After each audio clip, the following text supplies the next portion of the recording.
সিজদায় পড়ে আল্লাহরে বলবেন, আল্লাহ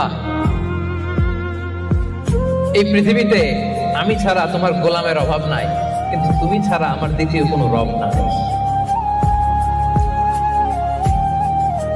চোখের পানি ছেড়ে আল্লাহরে ডেকে বলেন, আল্লাহ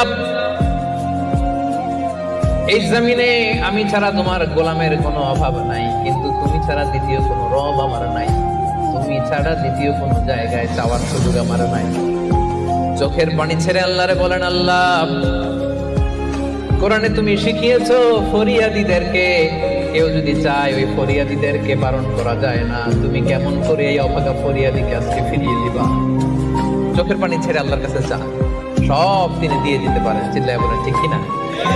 গোটা বিশ্বের সবাই আমাদের যার যা লাগবে সব যদি আল্লাহর কাছে চাই, আল্লাহ যদি সবাইকে সবকিছু দিয়ে দেয়, আল্লাহ বলে আমার ক্ষমতার 1 ইঞ্চিও কমবে না। চিল্লায় বলেন ঠিক কিনা?